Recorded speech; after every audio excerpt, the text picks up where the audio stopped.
എന്നാണ് പറഞ്ഞുകൊണ്ടിരുന്നത്. കുട്ടികളെ എങ്ങനെയൊക്കെയാണ് വാല് പൊക്കേണ്ടുന്നതും ഒക്കെ എന്നാണ് പറഞ്ഞത്. അപ്പൊ ഞങ്ങൾക്ക് ഒരു ചെറിയൊരു ഗ്ലിംസ് ആണ് തന്നത് ആദ്യമൊക്കെ. അപ്പൊ ഞങ്ങളിങ്ങനെ വെയിറ്റ് ചെയ്ത് ഫോണും പിടിച്ചോണ്ട് ഇങ്ങനെ ഇരിക്കുമായിരുന്നു. അങ്ങനെ നോക്കി നോക്കിയിരുന്ന അവസാനം അതിന്റെ വാല് നോക്കി. അയ്യോ, എന്തോ ഒരു സന്തോഷമായിരുന്നെന്നറിയോ.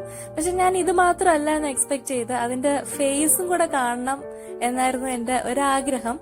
അപ്പൊ അതിനും വേണ്ടിയിട്ട് ഞങ്ങൾ അവിടെ കുറെ നേരം കിടന്നു. പിന്നെ അന്ന് ഞങ്ങൾ രാവിലെ കണ്ട ആളും ഇത് തന്നെയാണ് കേട്ടോ കാണിച്ചത്. ഫേസ് ഒക്കെ ഉൾപ്പെടെയുള്ള ഒരു ഫോട്ടോ ആയിരുന്നു. അപ്പൊ ഞങ്ങൾ അതും പ്രതീക്ഷിച്ച് കുറെ നേരം അവിടെ നിന്നു. പക്ഷെ അൺഫോർച്ചുനേറ്റ്ലി അത് ഉണ്ടായില്ല. വാല് മാത്രമേ പുള്ളിക്കാരി പൊക്കുന്നുണ്ടായിരുന്നുള്ളൂ. അങ്ങനെ മുഖം കാണിക്കുന്നില്ലല്ലോ എന്നുള്ള ഒരു വിഷമത്തിൽ ഇരുന്നപ്പോഴാണ് ഞങ്ങളെ സന്തോഷിപ്പിക്കാൻ വേണ്ടിയിട്ട് ഒരു കൂട്ടം ഡോൾഫിൻസ് വന്നത് കേട്ടോ.